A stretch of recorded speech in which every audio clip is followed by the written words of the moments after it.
എന്തൊക്കെയാണ് വിശേഷങ്ങൾ? എല്ലാവർക്കും സുഖം തന്നെ വിശ്വസിക്കുന്നു. ഞങ്ങൾ ഇവിടെ സുഖമായിരിക്കുന്നു. നിങ്ങൾ സുരക്ഷിതരാണെന്നും വിശ്വസിക്കുന്നു. അപ്പൊ ഞാനിന്ന് വന്നിരിക്കുന്നത് ലോക്ക്ഡൌൺ സ്പെഷ്യൽ ആയിട്ടുള്ള റെസിപ്പി ആയിട്ടാണ് കേട്ടോ. പ്രത്യേകതയൊന്നുമില്ല, പക്ഷേ ഈ സമയത്ത് ആപ്റ്റാണെന്ന് എനിക്ക് തോന്നി. കാരണം ഒരുപാട് ബാച്ചിലേഴ്സ് എനിക്ക് മെസ്സേജ് അയക്കുന്നുണ്ട്, നാളികേരമൊന്നുമില്ല, അതായത് തേങ്ങയൊന്നും ചേർക്കാത്ത എളുപ്പത്തിൽ ഉണ്ടാക്കാൻ പറ്റുന്ന റെസിപ്പീസ് വേണമെന്ന് പറഞ്ഞിട്ട്. അപ്പോൾ ഞാൻ വിചാരിച്ചു അതിന് പറ്റിയ റെസിപ്പിയാണിത്. അതായത് നമ്മുടെ പാലക്കാടിന്റെ സ്വന്തം കായപ്പുളി, അതല്ലെങ്കിൽ വേറൊരു പേരാണ് മുളക് വറുത്ത പുളി. മിക്കവാറും എല്ലാ യൂട്യൂബേഴ്സും ഇട്ടിട്ടുള്ള ഒരു റെസിപ്പിയാണ്, ഞാൻ മാത്രം ഇട്ടിട്ടില്ല. അപ്പൊ എനിക്ക് തോന്നുന്നു എല്ലാത്തിനും അതിൻ്റെതായ ഒരു സമയമുണ്ട് അല്ലേ. അപ്പൊ ഇന്നാണ് ഇതിന്റെ സമയം വന്നിരിക്കുന്നത്. അതിന്റെ ഈ റെസിപ്പിയുടെ ഗുണം എന്താണെന്ന് വെച്ച് കഴിഞ്ഞാൽ വളരെ എളുപ്പത്തിൽ തയ്യാറാക്കാൻ പറ്റും. നമ്മുടെ ഇഞ്ചിപ്പുളിയുടെ ഒക്കെ ഒരു അടുത്ത ബന്ധു, പക്ഷെ കുറച്ച് ടേസ്റ്റ് ഡിഫറൻസ് ഉണ്ട്. അതേസമയം ഇഞ്ചിപ്പുളിനേക്കാൾ എളുപ്പത്തിൽ നമുക്ക് തയ്യാറാക്കാൻ പറ്റുകയും ചെയ്യും. അപ്പൊ എല്ലാവരും തയ്യാറാക്കി നോക്കുക, നമ്മുടെ പാലക്കാടിന്റെ സ്വന്തം കായപ്പുളി. അതിനുശേഷം അഭിപ്രായം പറയാൻ മറക്കരുത്. അപ്പൊ ഒട്ടും താമസിക്കേണ്ടത് എങ്ങനെയാണ് നമുക്ക് ടേസ്റ്റി ആയിട്ടുള്ള കായപ്പുളി തയ്യാറാക്കാം എന്ന് നോക്കിയിട്ട് വരാം. ഓക്കെ, അപ്പൊ നമുക്ക് നമ്മുടെ പാലക്കാട്ട് സ്പെഷ്യൽ ആയിട്ടുള്ള കായപ്പുളി അതല്ലെങ്കിൽ മുളക് വറുത്ത പുളി തയ്യാറാക്കാൻ തുടങ്ങാം. അതിനുവേണ്ടി ആദ്യം എന്താ ചെയ്യേണ്ടതെന്ന് വെച്ച് കഴിഞ്ഞാൽ പുളി നമുക്ക്, അതായത് നമ്മൾ സാമ്പാർ പുളി, കോൽപ്പുളി എന്നൊക്കെ പറയില്ലേ, ഈ പുളിയാണ് വേണ്ടത്. ഈ പുളി ആദ്യം തന്നെ വെള്ളത്തിൽ കുതിർത്ത് വെക്കണം. വെള്ളത്തിൽ കുതിർത്ത് ഒരു 10-15 മിനിറ്റ് നേരം ചൂടുവെള്ളത്തിൽ ഇട്ട് വെച്ചാൽ മതി. പെട്ടെന്ന് തന്നെ അത് കുതിർന്നോളും. അതിനുശേഷം അതിലോട്ട് അത് നന്നായി പിഴിഞ്ഞ്, ഞാനിപ്പോൾ ഇവിടെ പിഴിഞ്ഞ് ഓൾറെഡി അരിച്ചു വെച്ചിരിക്കുന്ന പുളിവെള്ളമാണിത്. അപ്പോൾ ഞാൻ ഇന്ന് കൂടുതൽ എമൗണ്ടിൽ ചെയ്യുന്നുണ്ട്, അതുകൊണ്ട് ഞാൻ കൂടുതൽ പുളി എടുത്തിട്ടുണ്ട്. അപ്പോൾ ഞാൻ പറഞ്ഞു തരാം. ശരിക്കും പറഞ്ഞു കഴിഞ്ഞാൽ ഈ റെസിപ്പി ചെയ്യണമെന്നുണ്ടെങ്കിൽ പഴയ പുളിയാണ് ഏറ്റവും നല്ല കറുത്തിരിക്കും. അപ്പോൾ നമ്മൾ ഉണ്ടാക്കി കഴിഞ്ഞിട്ടുണ്ടെങ്കിൽ കാണാനും നല്ലൊരു ഭംഗി ഉണ്ടാവും, നമ്മൾ ഇഞ്ചും പുളിയുടെയൊക്കെ ഒരു കളറ്. പക്ഷേ അപ്പോൾ എനിക്ക് കിട്ടിയിരിക്കുന്ന പുളി കണ്ടോ, ഇതിപ്പോൾ അത്ര പഴകിയ പുളിയല്ല, ഇതിനൊരു വേറൊരു കളറാണ്, കറുത്ത കളറല്ല. നിങ്ങളുടെ കയ്യിലുള്ള ഏത് പുളിയാണോ ആ പുളി എടുക്കുക. അപ്പോൾ എൻ്റെയൊക്കെ വീട്ടിലാണെന്നുണ്ടെങ്കിൽ പണ്ടൊക്കെ നമ്മുടെ വീട്ടിൽ പുളിമരമൊക്കെ ഉണ്ടായിരുന്നു. അപ്പോൾ ആ പുളിയൊക്കെ എടുത്ത് ഇതിൽ കുരുവെല്ലാം കളഞ്ഞ് ഉപ്പും കൂടെ ഇട്ട് നന്നായിട്ട് ഇടിച്ച് വെക്കും. അപ്പോൾ അത് വർഷങ്ങളോളം കേടാവാതെ ഇരുന്നോളൂ. അപ്പോൾ ഇങ്ങനെ പുളി ഇങ്ങനെ പഴകും തോറും ടേസ്റ്റ് കൂടും, പുളിയുടെ ഒരു രുചിയും കൂടുമെന്ന് പറയും. അപ്പോൾ അതുകൊണ്ട് ഞാൻ എപ്പോഴും എൻ്റെ വീഡിയോയിൽ പറയാറുണ്ട് നിങ്ങളുടെ അടുത്ത് ഈ പഴയ പുളിയും പുതിയ പുളിയും തമ്മിൽ വ്യത്യാസം. അപ്പോൾ ഇതിപ്പോൾ എനിക്ക് കിട്ടിയിരിക്കുന്നത് പുതിയ പുളിയാണ്. അപ്പോൾ ചെറിയൊരു അളവ് ചെയ്യുകയാണെന്നുണ്ടെങ്കിൽ ഇതേപോലുള്ള ഒരു ചെറിയ നാരങ്ങയുടെ വലിപ്പത്തിലുള്ള പുളി മതിയാകും. അപ്പോൾ ഇന്ന് ഞാനിപ്പോൾ കുറച്ചും കൂടി അധികം ചെയ്യുന്നുണ്ട്. അതുകൊണ്ട് ഈ ഒരു പുളിയും ഇതിൻ്റെ കൂട്ടത്തിൽ കൂടി ഇതിൻ്റെ ഹാഫായിട്ട്, അതായത് 1.5 ഉണ്ട പുളിയാണ് ഞാൻ എടുക്കാൻ പോകുന്നത് കേട്ടോ. അപ്പോൾ നിങ്ങൾ എത്രയാണോ ഉണ്ടാക്കുന്നത് അതിനനുസരിച്ച് പുളിയുടെ അളവ് എപ്പോഴും ശ്രദ്ധിക്കുക. പുളി കൂടുതലായി കഴിഞ്ഞാൽ ഈ കറി കഴിക്കാൻ ടേസ്റ്റ് ഉണ്ടാവില്ല, പുളിയുടെ കുത്ത് മുന്നോട്ട് നിൽക്കും. അത് എപ്പോഴും നിങ്ങൾ ശ്രദ്ധിക്കേണ്ട കാര്യമാണ്. അതുകൊണ്ടാണ് ഈ കുഞ്ഞു പോയിന്റ് നിങ്ങളുടെ അടുത്ത് ഞാൻ പറഞ്ഞു തരുന്നത് കേട്ടോ. ഒരു ഉണ്ട മാത്രമാണെന്നുണ്ടെങ്കിൽ നിങ്ങൾ 2 ഗ്ലാസ് വെള്ളം ഒഴിച്ചാൽ മതിയാവും. അതല്ലെങ്കിൽ കൂടുതൽ എമൗണ്ട് വേണമെന്നുണ്ടെങ്കിൽ മൊത്തത്തിൽ 3 ഗ്ലാസ് വെള്ളമാണ് ഞാനിവിടെ എടുത്തിരിക്കുന്നത് കേട്ടോ. പിഴിഞ്ഞെടുത്തിട്ട് അരിച്ചു വെച്ചിരിക്കുന്ന വെള്ളമാണിത്. അപ്പോൾ നിങ്ങൾക്ക് എത്ര അളവാണോ അതിനനുസരിച്ച് പുളിയുടെ അളവ് കൂട്ടുകയോ കുറയ്ക്കുകയോ ചെയ്യണം. അപ്പോൾ നമുക്ക് തൽക്കാലം പുളിവെള്ളത്തിന് നമുക്ക് മാറ്റി വയ്ക്കാം. അതിനുവേണ്ടി ഒരു കുഴിയുള്ള കടായി അടുപ്പത്ത് വെക്കുക. അപ്പോൾ ഞാൻ അധികം ഉണ്ടാക്കി വെക്കുന്നത് എന്താണെന്ന് വെച്ച് കഴിഞ്ഞാൽ നമ്മൾ ലോക്ക്ഡൗൺ ആണ്, ഡെയിലി നമ്മളിപ്പോൾ കറികൾ ഉണ്ടാക്കണമെന്നൊന്നുമില്ല. ഇതുപോലത്തെ കറികൾ ഉണ്ടാക്കുകയാണെന്നുണ്ടെങ്കിൽ 2-3 ദിവസം പുറത്ത് തന്നെ വെച്ച് കഴിഞ്ഞാലും കേടാവില്ല. അപ്പോൾ നമുക്ക് എന്തെങ്കിലും ഒരു പൊരിയൽ മാത്രം എക്സ്ട്രാ ചെയ്താൽ മതിയാവും. കടായിലോട്ട് നമുക്ക് വെളിച്ചെണ്ണ ഒഴിച്ചു കൊടുക്കണം. ഒരു നാടൻ റെസിപ്പി ആയതുകൊണ്ട് വെളിച്ചെണ്ണയാണ് ഉപയോഗിക്കുന്നത്. അതേസമയം നിങ്ങളുടെ അടുത്ത് വെളിച്ചെണ്ണ ഇല്ല എന്നുണ്ടെങ്കിൽ നിങ്ങളുടെ കയ്യിലുള്ള ഏത് ഓയിലാണോ അത് ഉപയോഗിക്കാം. ഞാനിപ്പോൾ ഇവിടെ ഇതിലോട്ട് ഒരു 2.5 ടേബിൾ സ്പൂണോളം വെളിച്ചെണ്ണ ഒഴിച്ചു കൊടുത്തിട്ടുണ്ട്. ഇതൊന്ന് നന്നായി ചൂടാവട്ടെ കേട്ടോ. അപ്പോൾ നമ്മുടെ എണ്ണ ചൂടായിട്ടുണ്ട്. അതിലോട്ടൊരു 3 വറ്റൽമുളക് ഇട്ട് കൊടുക്കാം. പിന്നെ നമുക്ക് ചേർത്ത് കൊടുക്കേണ്ടത് 1 ടീസ്പൂണോളം കടുക് പൊട്ടി തുടങ്ങുമ്പോൾ ഒരു 1/2 ടീസ്പൂണോളം ഉലുവ. ഞാൻ ഇത്രയും കൂടുതൽ എമൗണ്ട് ഉള്ളതുകൊണ്ടാണ് ഇത്രയും ഇടുന്നത് കേട്ടോ.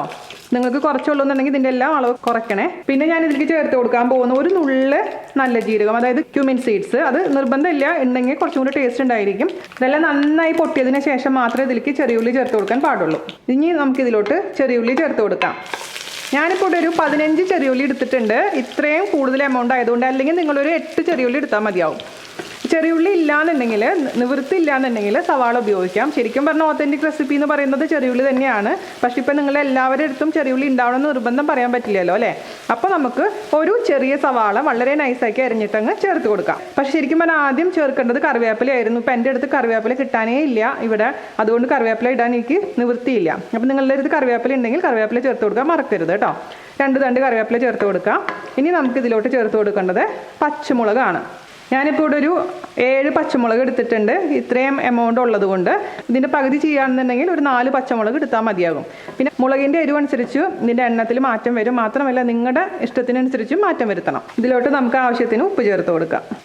ഇപ്പോൾ ഞങ്ങൾ തൃശ്ശൂർക്കാർക്ക് ഇതൊരു അത്ര പരിചിതമല്ലാത്തൊരു റെസിപ്പിയാണ്. ഞാനിതിനെക്കുറിച്ച് കുറേ നാളായി കേൾക്കുന്നുണ്ട്, പക്ഷേ ഇതുവരെ വീഡിയോ ചെയ്യാൻ പറ്റിയിരുന്നില്ല. സത്യം പറഞ്ഞാൽ എന്തോ ഞാൻ എപ്പോഴും പറയാറുള്ള പോലെ തന്നെ അതിൻ്റെ സമയം ആയിട്ടുണ്ടായിരുന്നില്ല, അതാണ് ചെയ്യാൻ തോന്നാതിരുന്നത്. അപ്പോൾ ഞാൻ ഇതിനെക്കുറിച്ച് ഇങ്ങനെ ഓർത്തപ്പോഴും പ്രത്യേകിച്ച് ലോക്ക്ഡൗൺ ആയതുകൊണ്ട് എളുപ്പമുള്ള റെസിപ്പീസ് നിങ്ങൾക്ക് വേണ്ടേ ചെയ്യാൻ. അപ്പോൾ ഞാനിങ്ങനെ എൻ്റെ ഫ്രണ്ട്സിൻ്റെ അടുത്തൊക്കെ ചോദിച്ചു, പാലക്കാടുള്ള ഫ്രണ്ട്സിൻ്റെ അടുത്തൊക്കെ ചോദിച്ചു, പ്രത്യേകിച്ചും ലോലയുടെ അടുത്തൊക്കെ ചോദിച്ചപ്പോഴാണ് ഇതിൻ്റെ കഥകളും അവരുടെ നൊസ്റ്റാൾജിക് ഓർമ്മകളൊക്കെ എൻ്റെ അടുത്ത് ഷെയർ ചെയ്തത്.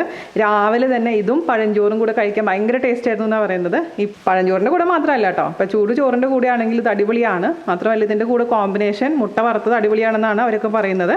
ഞാൻ എന്തായാലും ഞാനിപ്പോൾ ഉച്ചയ്ക്ക് ചോറ് ഇതിൻ്റെ കൂടെ കഴിച്ചിട്ടുണ്ടായിരുന്നു. ഞാൻ ഇന്ന് കഴിച്ചത് ഈ പുളിയും പരിപ്പും തക്കാളിയും ഉള്ളിമുളകും കുത്തി കാച്ചിയതില്ലേ, അതും തൈരും. അടിപൊളിയായിരുന്നു. അപ്പോൾ ഇത് നന്നായിട്ടൊന്ന് വഴണ്ട് വരണം, അതായത് ഇതിൻ്റെ പച്ചമണമൊക്കെ ഒന്ന് മാറണം. അതിന് ശേഷം മാത്രമേ ഇതിലോട്ട് നമുക്ക് പുളിവെള്ളം ചേർത്ത് കൊടുക്കാൻ പാടുള്ളൂ. ഇതിലിനി വേറെ ഒന്നും ചെയ്യാനില്ല, ഇത് മാത്രമേ ഉള്ളൂ പരിപാടി. ഇത്ര ഈസിയുള്ള റെസിപ്പി അല്ലേ ഇത്. അപ്പോൾ നമ്മുടെ ഇഞ്ചിപ്പുളിയുടെ ഒരു അടുത്ത ബന്ധുവാണിത്. ഇഞ്ചിപ്പുളിയിൽ നമ്മൾ ഇഞ്ചി ഇടുന്നുണ്ട്, ഇതിൽ ഇഞ്ചി ഇടുന്നില്ല എന്ന് മാത്രമേ ഉള്ളൂ. മാത്രമല്ല ഇതിൻ്റെ കൺസിസ്റ്റൻസി ലൂസായിരിക്കും, ഇഞ്ചിപ്പുളി കുറച്ച് തിക്കായിരിക്കും. അപ്പോൾ ഈ ഉള്ളി ഒട്ടും തന്നെ വഴണ്ട് വന്നിട്ടില്ലെങ്കിൽ പെട്ടെന്ന് കേടാവാനുള്ള ചാൻസ് ഉണ്ട് കേട്ടോ. ഇനി ഇതിലോട്ടൊരു നുള്ള് മഞ്ഞൾപ്പൊടി നമുക്ക് ചേർത്ത് കൊടുക്കാം, അതും വഴറ്റി കൊടുക്കാം. അപ്പോൾ ഏകദേശം ആ ഉള്ളിയൊക്കെ ഒന്ന് മൂത്ത് വന്നിട്ടുണ്ട്. ഒരുപാട് ബ്രൗൺ ആവാൻ പാടില്ല, പക്ഷേ എന്നാലും അതിൻ്റെ ഒരു പച്ചമണമൊക്കെ ഒന്ന് മാറണം. ഇനി ഇതിലോട്ട് നമുക്ക് എടുത്തു വെച്ചിരിക്കുന്ന പുളിവെള്ളം ഒഴിച്ചു കൊടുക്കാം. നന്നായിട്ടങ്ങ് മിക്സ് ചെയ്യാം. ഒരുപാട് അങ്ങ് കുക്ക് ചെയ്യേണ്ട ആവശ്യമൊന്നുമില്ല. ഈ പുളിയുടെ ഒരു പച്ചമണം ഒന്ന് മാറണം. കുറച്ച് കഴിയുമ്പോൾ ഞാൻ കുറച്ച് ശർക്കര ചേർക്കും, പക്ഷേ എല്ലാവരും ശർക്കര ചേർക്കാറില്ല. അപ്പോൾ ശർക്കര താല്പര്യം ഇല്ലെങ്കിൽ നിങ്ങൾക്ക് ഒഴിവാക്കാം. ശർക്കര ഇല്ലെങ്കിൽ ഒരു അല്പം പഞ്ചസാര വേണമെങ്കിൽ ചേർത്ത് കൊടുക്കാം. അപ്പോൾ ഞാനിപ്പോൾ എന്തായാലും ഇതിൽ കുറച്ച് ശർക്കര ചേർക്കുന്നുണ്ട്. നിങ്ങൾക്ക് എന്താണ് താല്പര്യം അതനുസരിച്ച് മാറ്റം വരുത്തിക്കൊടുക്കുക. നന്നായി തിളയ്ക്കാൻ തുടങ്ങിയിട്ടുണ്ട്. ഈ സമയത്ത് നമുക്ക് ഇതിലോട്ട് ശർക്കര ചേർത്ത് കൊടുക്കുക. താല്പര്യം ഉണ്ടെങ്കിൽ മാത്രം കേട്ടോ. അരി കൊണ്ട് ഉണ്ടാക്കാൻ വേണ്ടിയിട്ട് എടുത്ത് വെച്ചിരുന്ന ശർക്കരയുടെ ബാക്കി ഉണ്ടായിരുന്നു. അപ്പോൾ ഞാൻ 1 ടീസ്പൂൺ ശർക്കര ഇതിൽ ചേർത്ത് കൊടുക്കുകയാണേ. നന്നായി തിളച്ചിട്ടുണ്ട്. നമുക്കിനി ഇതങ്ങ് ഓഫ് ചെയ്യാം. ഇതിൻ്റെ ടേസ്റ്റ് നോക്കുക, എന്താ കുറവെന്ന് വെച്ച് കഴിഞ്ഞാൽ ചേർത്ത് കൊടുക്കാൻ മറക്കരുത്. ഞാൻ ഫൈനലായിട്ടൊന്ന് ടേസ്റ്റ് ചെയ്യട്ടെ. അരവാ അടിപൊളി, സൂപ്പറായിട്ടുണ്ട്. കുറച്ച് ഉപ്പിൻ്റെ കുറവുണ്ട്, എരിവൊക്കെ പക്കയായിട്ടുണ്ട്. നല്ല എരിവുള്ള മുളകായിരുന്നു. അപ്പോൾ ഇത് 2-3 ദിവസം നമുക്ക് പുറത്ത് വെച്ചാലും കേടാവില്ല. അല്ലെങ്കിൽ നിങ്ങൾക്ക് അങ്ങനെ പേടിയുണ്ടെങ്കിൽ ഫ്രിഡ്ജിൽ വെക്കാം കേട്ടോ, ഒരു കുഴപ്പമില്ല. എന്നിട്ട് എപ്പോൾ വേണമെങ്കിലും ചോറിൻ്റെ കൂടെ, പഴഞ്ചോറിൻ്റെ കൂടെ ആണെങ്കിലും പുതിയ ചോറിൻ്റെ കൂടെ ആണെങ്കിലും കഴിക്കാം. വേറെ കറിയുടെ ഒരു ആവശ്യമില്ല. കറി ഉണ്ടെങ്കിൽ അത്ര നല്ല കാര്യം, ഇല്ലെങ്കിലും ഈ കറി വെച്ച് നമുക്ക് അഡ്ജസ്റ്റ് ചെയ്യാൻ പറ്റും. അപ്പോൾ ഇത്രയുള്ള പരിപാടി കണ്ടില്ല, ലൂസായിരിക്കണം കേട്ടോ. ഇതിൻ്റെ കൺസിസ്റ്റൻസി എന്ന് പറഞ്ഞാൽ ശരിക്കും നല്ല വെള്ളം പോലെയാണ് ഇരിക്കേണ്ടത്, അല്ലാതെ നമ്മുടെ ഇഞ്ചിപ്പുളി പോലെ തിക്കായിട്ടല്ല ഇരിക്കേണ്ടത്.